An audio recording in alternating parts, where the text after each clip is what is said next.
studies have shown that a child with low iron levels has a lower cognitive ability. So you find malnutrition is the underlying contributor to death in these children, especially the under 5. Yeah. So for sugar, we say limit. And in fact, you find when the child, we are starting weaning, that is at 6 months. Yeah, when the child is now ready to start complementary feeds, we encourage parents not to initiate sugars. But you'll find most children, once they are done with immunization, we stop growth monitoring. But actually recommended, we should do growth monitoring monthly until the child is 5 years. Actually, if you look at the growth charts that are in the mother-child booklet, it's up to 5 years. Most people stop at exactly a certain point, yes. Age 2. Yes. Oh my goodness.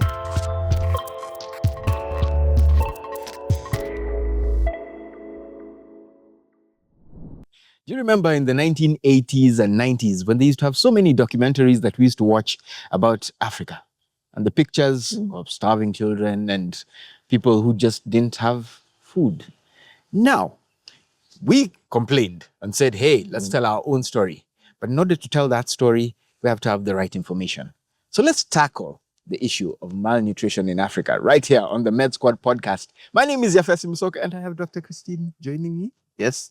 I please so much. Hi, Yafesi. Thank you for having me. It's always a pleasure to have you here. Thank you. Now, we have so many things that come out of that because when we say malnutrition, some people in their minds have starvation and poverty. Correct. But are they together? What is malnutrition? How is it defined?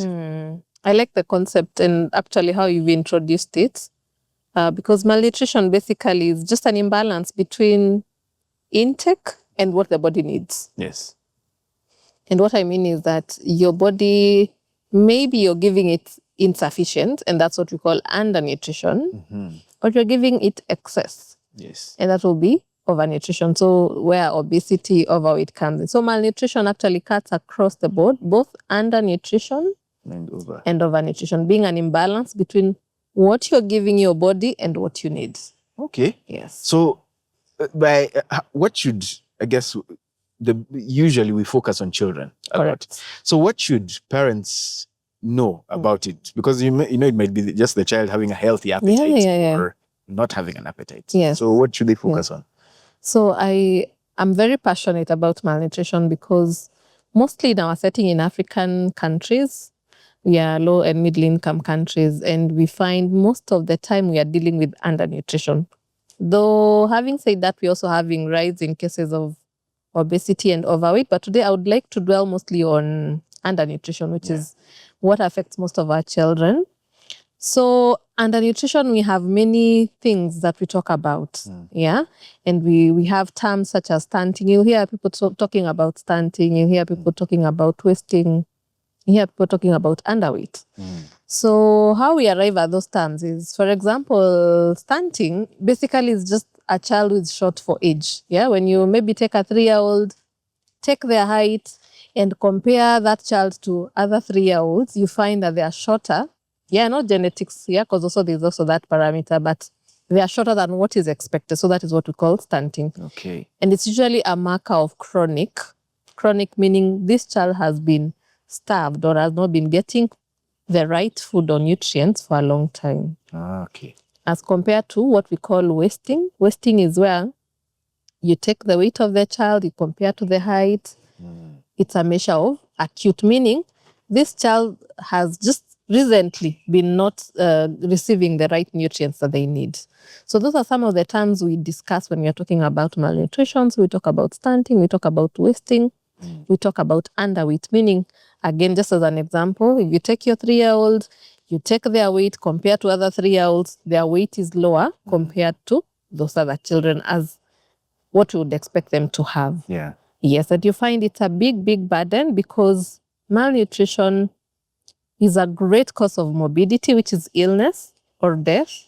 Because you find many killer diseases, you find these children have coexisting malnutrition. Because malnutrition, again, makes these children not have the right immunity to fight diseases. So they are prone to getting diarrhea, they are prone to getting pneumonias, they get chronic infections. So you find malnutrition is the underlying a contributor to death in these children, especially the under 5. You know, there are some people we see even into adulthood. They're skinny, no matter how much they eat. It's like a body type. Yeah. So for a child, they most likely also grew up skinny. So if a child is skinny, sometimes is it easy to mistake? Can there be misdiagnosis with regard to malnutrition? Or do you have to do tests that actually prove the lack or absence of certain nutrients? Okay, I like that question because one, you can't tell whether, well, there are those obvious signs and symptoms that we look at for us to be able to tell whether a child has malnutrition. For example, you look at the color of the hair. So normally hair should be black, should be thick. Yeah. So sometimes when you see a child with thin hair that is sparse, they are maybe having a big belly. They are having maybe the skin that is a bit flaky.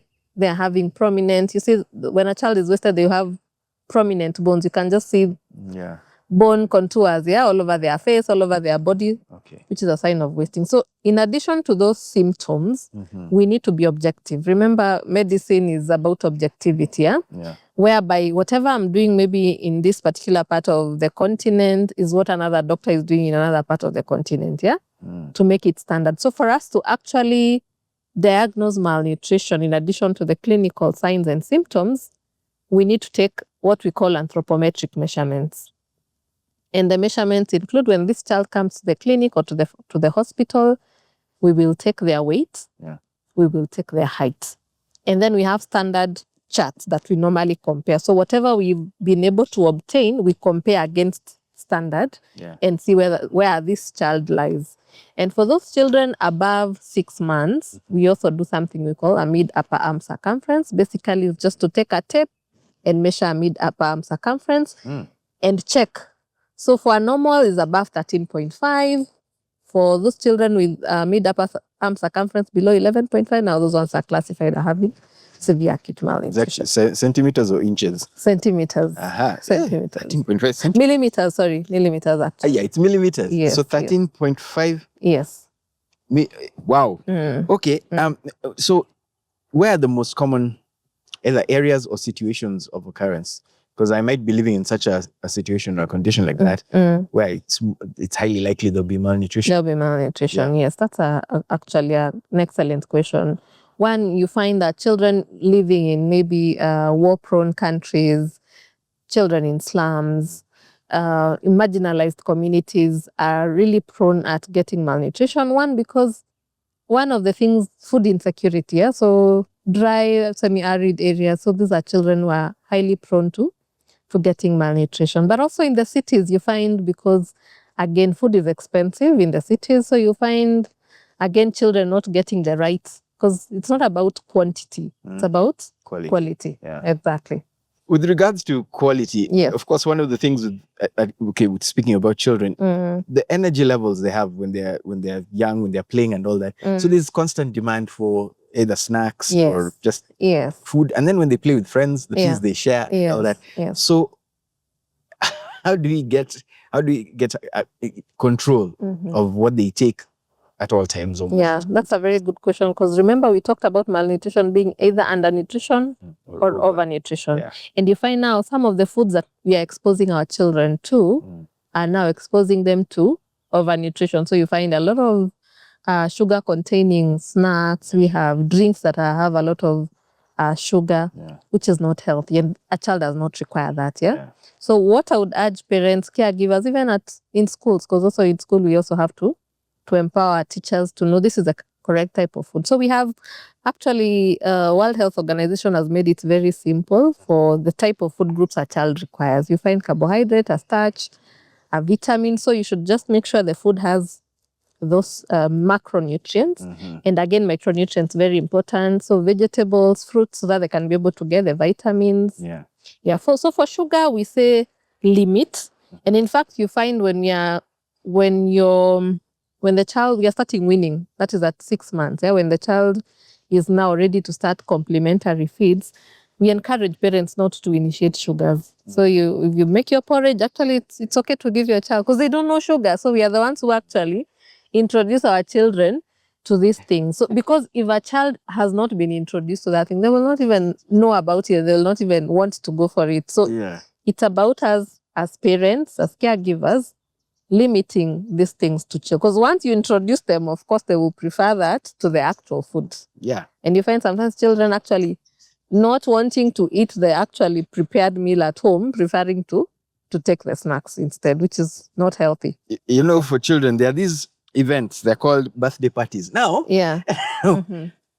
some of them are not in your control. So unless you're hosting people, Yes. you're the one hosting and you give them carrots, or you regulate what they're eating. But the question is, because you mentioned taking weight, taking those measurements, this comes with a record. Yeah. So are growth charts a must, for every child, or is it only where resources are available? They are a must. They are a must. And in fact, we recommend growth monitoring monthly until the child is 5 years.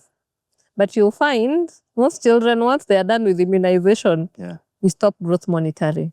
But actually recommended this child, once they are born, we take weight, height, head circumference. They come to the clinic for first immunization, we take again.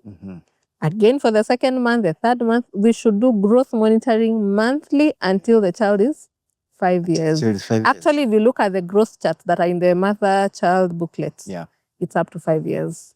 Most people stop at exactly a certain point, Yes. age 2. Yes. Oh my goodness. Yes. So then it might be possible not to detect any other signs of malnutrition.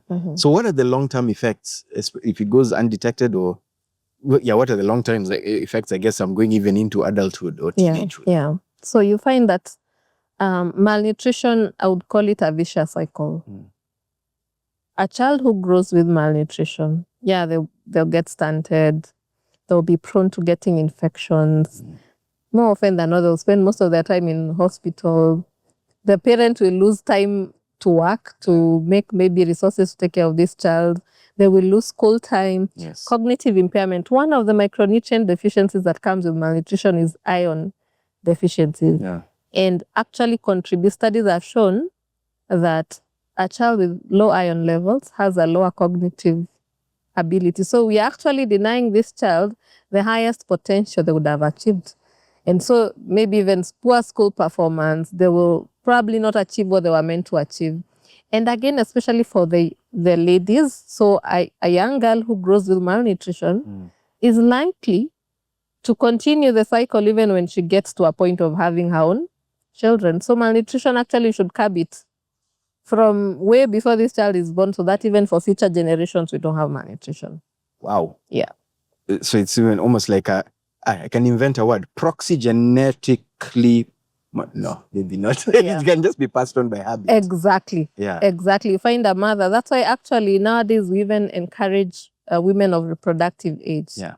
If you desire to have a family one day, start preconception care. And preconception care, one of the things that we really emphasize on is nutrition. This mother will come, we will take their measurements, we will advise her on how to optimize her nutrition. Yeah. So that in the event now she conceives, we start on a good, from the basic where this mother is conceiving, she has good nutrition, so that even her child has good nutrition. But that's interesting, because most people will go antenatal. This is after conceiving. Yes. So now we are actually advocating for preconception care before conceiving. Start clinic. Yes. Okay. So it's not sherehe till the last minute. Yeah. You're on the MedSquad podcast. We get candid with conversations about health and wellness, both for you and your children and your children's children. When we come back, we'll be talking about challenges, we'll be talking about barriers, we'll be talking about controversies. Stick around.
Welcome back to the MedSquad Podcast. What has your child eaten today? Do you know?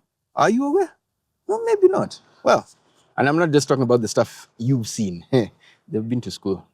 Well, I have Dr. Christine with me, who is, your official title is, well, is pediatrician. Yeah. But so I just say pediatrician. Yes. Okay. Yeah. You want to add, flowers to it, like consultant, executive pediatrician. Okay, it's just pediatrician is good. It's fine. Being humble, being humble. But the information you're giving us, yes. Yeah. So we're looking at maybe some of the factors that contribute to malnutrition. Mm-hmm. In this context that we live in, there's the lived experience of people genuinely running out of food. Yeah. Struggling to have more than one meal a day. Okay. So dealing with malnutrition in that context, I know there's, okay, this is to do with water. Like in Turkana, I met a man who said for the man, he drinks water once a day, for the women twice a day, and for the children 4 times. So like they divide the water that way. And so in such an experience, food and its availability, how are we able to tackle malnutrition in a context where we genuinely struggle to get decent meals? Yeah, I agree with you. That's one of the biggest challenges we face as Africa, where we have food insecurity, actually, because one of the greatest contributors of malnutrition is inadequate food intake. Yeah, inadequate food intake. And so if these families do not have enough food, for sure the children will not be able to take enough, and they'll ration the food. But maybe the child is, you only have dinner today because we can only manage that. So food insecurity, a very big contributor to malnutrition, or if you'd like, undernutrition, because remember we said mal is both under and overnutrition. And another thing is, actually, we have immediate causes being the inadequate food supply, or the child is not taking enough. But also we have underlying causes. Underlying being, maybe this child has other illnesses. So that's why it's very important, again, as we are monitoring these children in the clinics, in the hospitals, we also take comprehensive histories to find out, do they have other underlying illnesses? Because if a child has chronic infections, for example, HIV, remember we are also trying to deal with HIV infections in our continent. So HIV, cardiac diseases, children with kidney diseases, all those are at risk because they're not able to utilize. Because you can also give a child enough food, but their body is not able to utilize these nutrients. So if they have diseases such as malabsorption, meaning they are not even able to absorb those nutrients, they are not able to utilize these nutrients. They have a cardiac disease, which is really high caloric requirements. So they are at risk of having undernutrition. And the other thing very important, which I would like also to emphasize, maternal or mother's education. In fact, people have done studies and they've shown that an educated mother is likely to have very good outcomes in terms of child nutrition, health-seeking behaviors, compared to the mother who is not empowered. So what I would like is that we should empower our girls. Let's empower our women so that they have the knowledge, they have the skills that are needed to take care of children. Wow. Now, sometimes I look at other situations like, of course, if I'm not able to access food, there's a stigma around asking for help. But even with asking for help, like sometimes when we have famine or a situation, drought or something that has happened, and then the government flags off, or some organization is flagging off a whole truckload of food. And I'm wondering, is it nutritious food being flagged off or just the cheapest food being flagged off? Well, there's that. There's that because for sure there are a lot of, I can't say politics that happen in many programs, but you find sometimes there's something we call food fortification. Food fortification is where you add nutrients to the main, for example, like flour. So you add some nutrients. So if this child eats maybe some ugali made from this flour, it has both the macronutrients and macro. So during such episode, we find food fortification comes in handy to make sure even if they are taking maybe one type of food, it has more nutrients. Okay, that makes sense. Yeah. And I've seen the fortified ones. Yeah. But now you have another situation, which probably is predominantly in urban centers. Correct. Where you present the food to the child and says, Taki, don't. So there are things that they don't want to touch, they don't feel like eating, they don't want veggies contaminating their precious food. Yeah. So now in such situations where some parents could have a measure of exhaustion. Yeah. Maybe you have multiple kids. The first one you struggled, and then the second one, and now this third one, you know what? You do what you want. You do what you want. Yeah. Yeah. So in maybe I would say for the under fives, yeah, there's a concept we like of nurturing care. There's a concept we call nurturing care. Yeah. This is where we don't do forceful feeding. No, behind those days, when you were growing up, your mom would probably hold you, pin you down, hold your nostrils, and force porridge in your mouth. Yeah. Yes. So those days are gone. Yeah. So what we do nowadays, actually, we start early. When we start introducing solid foods to children, Yes. get a mat, sit down with this child. Let them also have their plates. You also have the plate that you want to feed them on. Let them do whatever they want to do. Then let them touch. Let them feel the texture of food.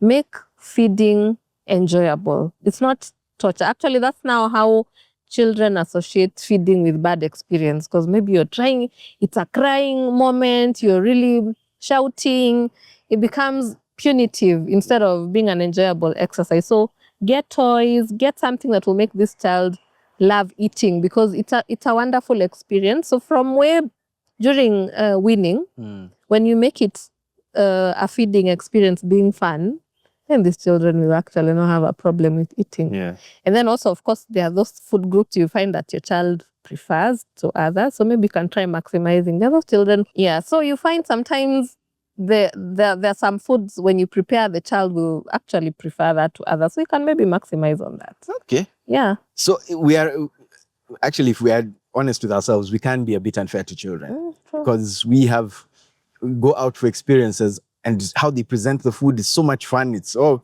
presented on a spade that looks, I don't know, carved how. But for children, it's like, eat on that boring plate. Yeah. And don't ask any questions. Yeah, true. Huh?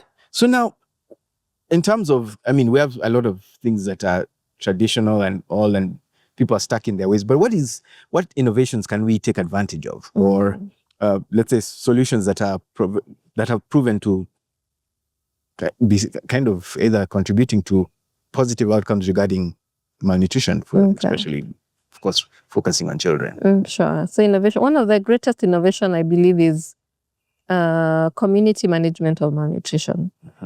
And what we mean by community management, I'm sure you've heard about community health promoters. I don't know if you've heard about that. Yes. Basically, these are CHCs. Yeah. Yes, absolutely. So these are people who are not necessarily medics. They're from the community.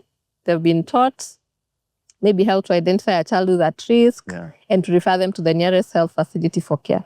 I believe that's a game changer, because sometimes, for us as the medics, we wait for these children in hospital. But now we have people who are going to the homes to actually identify children, maybe who are at risk. They're able to counsel them. They're able to give them information that, so you can do this for your child to be able to feed better. And even after identifying those at risk, they're able to send to us so that we're able to start interventions early. I believe that's a great innovation, whereby we're able to catch these children early before it's too late and before they get complications of malnutrition. So for community management of malnutrition, I feel it's a game changer. The other thing is that we are also able to follow up this. We don't have to admit them. So those ones who are stable, who are okay, once we've made the diagnosis, we can actually give them what we call ready-to-use feeds, which are actually, it's nuts, nuts, which is the paste of nuts, which you give these children. They can actually nibble, they can eat. It's maybe just to bring into context, like peanut butter, the one that we spread on the bread, So you find the food programs usually provide this to different hospitals, to different facilities to give to children who are having malnutrition. Because it has a high protein diet, so that they're able to restore and get the calories that they need for growth. So that, for me, I feel it's a really great initiative to be able to identify and manage these children early. Are there like new recipe? That paste is one. Sounds good even as it's nice. It's tasty. Yeah. So are there new recipes also around making food fun? Because sometimes you may not be able to avoid your child having their first taste of I don't know, sugar or something. Yeah. And then all of a sudden their palate has been transformed. And so are there things like that are recommended or feeding patterns so that the child is not always, hungry and craving the wrong things? Yeah. So what we counsel moms, again, we start during complement, because you see this child gets sensitized way, way early when you start on a weaning process. Yeah. So make the food nice, like how we prepare our food. So you fry it, you add all, then other than spices, you add danias, you add all those nice parsley, anything that you add to your food to make it tasty. Yes. Make baby's food tasty as well. So we are way back from before when we were boiling. You put green bananas and a potato and you boil and you expect your child to feed on that. I find that's being unfair. Yes. So children's food should be prepared with love, of course, and made it actually so that even if this child is not able to finish, you can actually eat that food. Make it so nice so that you can be able even to eat it. So have a measure of selfishness. Yes. Because if I don't like it, then exactly, your child will not like it.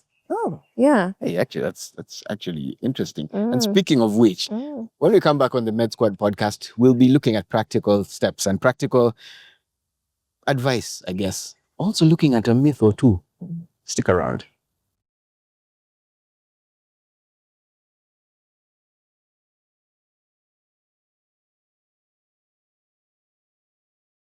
Welcome back to the MedSquad podcast. This high energy level might be the result of eating the right diet. But now if it works for me, what about your child? Think about that. So I have Dr. Christine with me, who is trying to set us straight because some of us are just stubborn.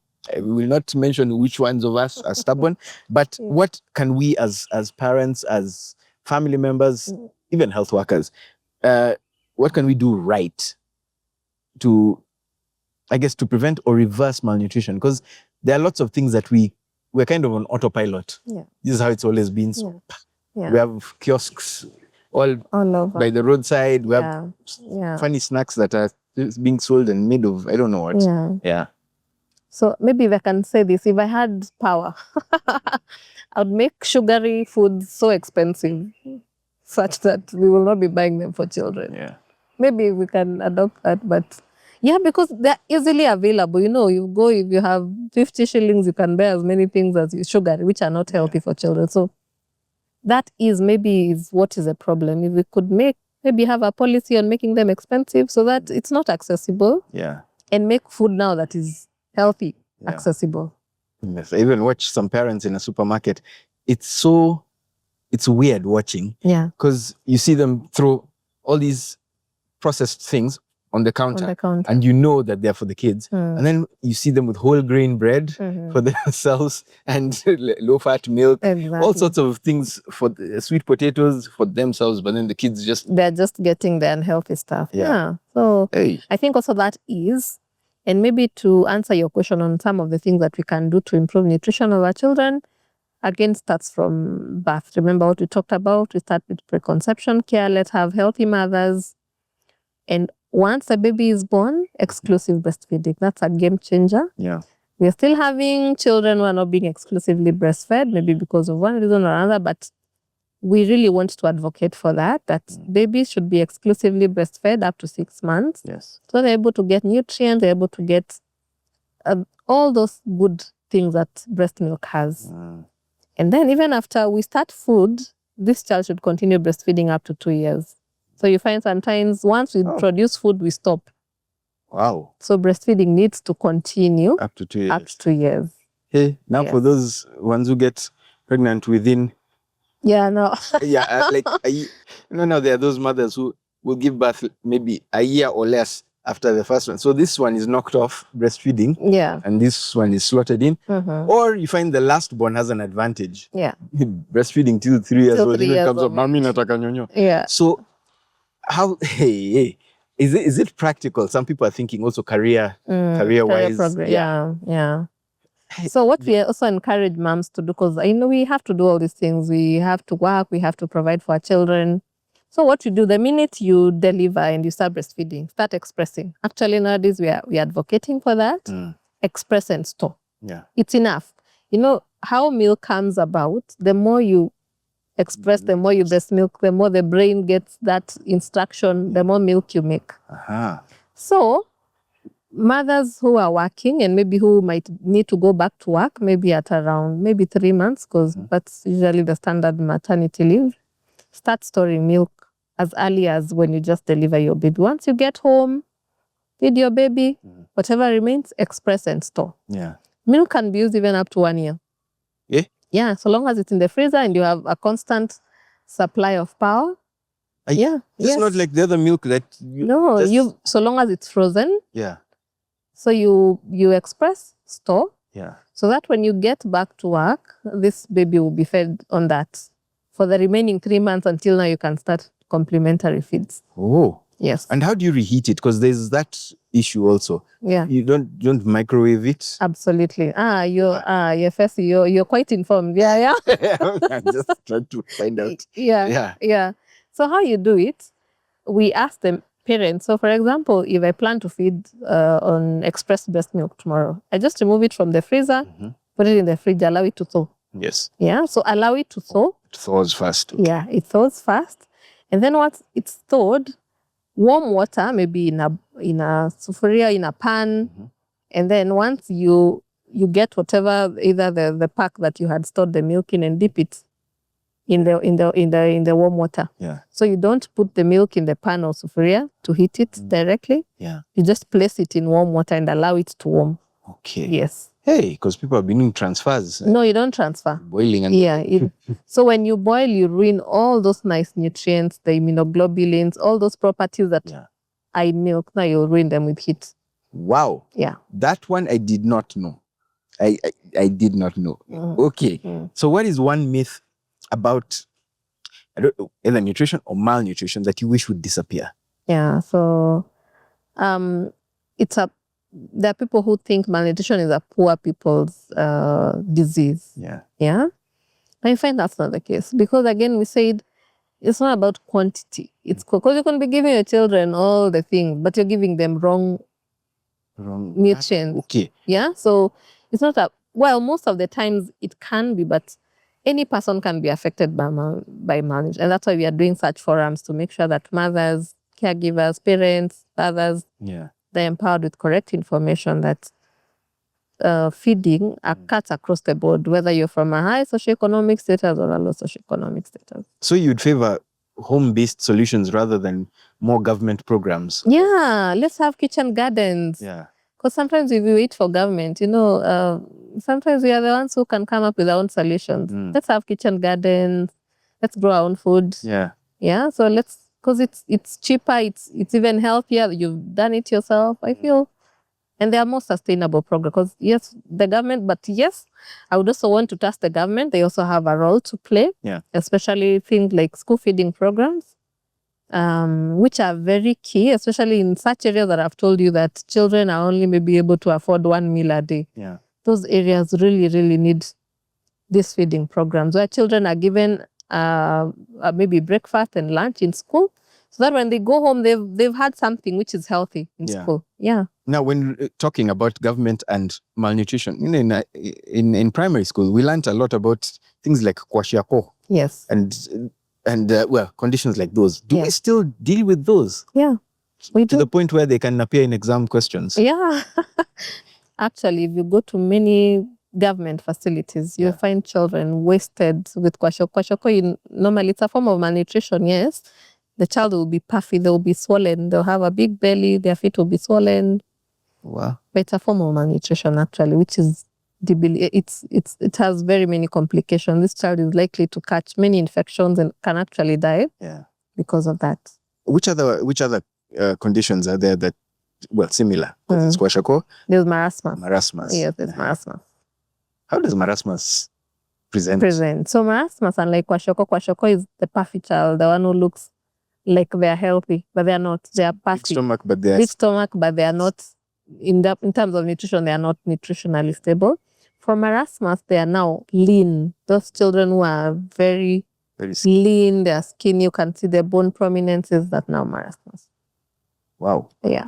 Are those the only ones, or there are other ones that? So those are the categories that we use for classifying malnutrition. But nowadays we go to now the stunting, wasting, underweight. Yes, either now with edema, so you have severe acute malnutrition with edema or without edema. Because now with edema we are thinking more of kwashiorkor. Mm-hmm. Edema is that swelling. No, the swelling. Yeah, with or without the swelling. Yes. Wow. Yeah. Okay.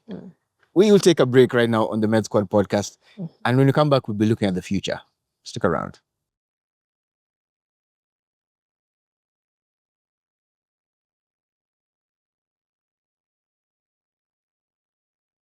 Welcome back. This is the MedSquad podcast. We have candid conversations, and we actually tell you the truth. We try to tell you the truth, keeping it factual, removing emotion and telling you exactly as it is objectively so that you know what to do next. And speaking of doing next, where should we focus our efforts if we want real change? Because it's very strange to hear that there's economic growth. There's that we are entering this age. We are facing the future. We are adapting. But with regard to the basics like nutrition, we are still, neither here nor there. Sure. For me, I would feel we start with food security. We ensure we have enough food. So by empowering farmers, ensure we're able to grow our food, make, farming very affordable. Yeah. Subsidize cost of production like fertilizers, make seeds available, let us be able to grow our own food. Because also relying on donor funds, because unfortunately that's our biggest problem as Africa. We really depend on donors. Why can't we have solutions? Like, let's grow our own food. Let's make farming affordable. Let's have ways of ensuring we are able to even store this food that has been grown, so that in case we have famine, we have drought, we have enough food for ourselves and we have enough food for our children. Because with food security, I believe no home will go without food. Yeah. Yes, and actually to become very cheap to acquire healthy food. Yes. Yeah. In countries like Uganda, I think even people, they are famous for their restaurants where you go and order organic food. Yes. You have matoke, you have cassava, and exactly. all, in very large quantities. But it's so affordable. Yes. Compared to here where we are being funny. We're just being funny. Organic food is very expensive, and we now resort to buying mandazis for children, which is not healthy. Yes. Yeah. So the question, okay, there are ways of doing this. We could push for maybe what we call social protection, so growing reserves. Yeah. Emergency reserves for either cash or food. Yeah. Or we do nutrition education. Absolutely. That's Which one? So we go for nutrition. Actually, I would say, well, we can start with the low-hanging fruit, because empowering people with information does not cost much, like what we are doing today, ensuring that people know the right food to give their children. And again, actually, you've mentioned something very important. We have tokens that are given in the semi-arid areas of the country. You find that sometimes actually parents are rewarded. You're told maybe for school fees you can bring food. You can you can maybe bring a bag of maize. Yeah. So when we empower our parents like that, like we even economic empowerment, let them they know that if I take my child to school, I can take a bag of maize. And my child is able to go to school. And again, now the school feeding programs, whereby we can be able to provide food in school, because it's not expensive. It's manageable. We can provide food in schools. We can educate our parents in our hospitals, in the communities. Let's have forums, the barazas, the chief meetings. Let's have empowerment. Let's empower and empower and empower. Wow. So like, in my head, the picture was, okay, can bring a bag of maize. Someone brings a chicken. Yeah. Or a goat. Does that count? The goat maybe pay school fees. Yeah. Maybe the bag will pay one. Okay. Yeah, I don't know. Unless it runs away, then you say my school fees run away. That is a conversation that's very difficult. But I'm thinking in terms of our context, like even right now, we're surrounded by lots of green. Yeah. And the weather is, it's moderate. So, So we are a bit spoiled. Sure. Because when countries like, say Israel, or other countries where they have extremes of weather, extreme cold, they have winter, then extreme summer. So they only have a short window where they can actually grow produce. Could that be contributing to our taking things for granted? We do take things for granted, because God has given us such a beautiful place for farming, land, fertile land, and a good climate. We have a good weather where we can be able to actually grow crops. We don't have to look at Dubai, what they do. It's a desert. Yes. But they're able to grow food. And export it. Imagine. So what is our excuse? I just feel we can do more. We need to do more. We need to do more. Yeah. So I've given you the microphone. You have the power. Okay. So to speak to the donors or to the government, regardless of their interests, what would you say to them about the situation? So one of the things I would say is that, yes, we have actually a problem. The first thing is to identify that we have and acknowledge that we have a problem. Yeah. As a country, malnutrition is still rampant and it's affecting a lot of children. So we need solutions. And actually, for me, I feel like we need to focus our energy more on prevention than treatment. Because treatment, yes, will be expensive. But if we were to prevent, let's have food. Let's have everybody being able to farm. Let's not have, land that is going to waste and people are not doing anything. Let's empower people to grow their own food. Kitchen gardens, even if in the cities. Let's have food.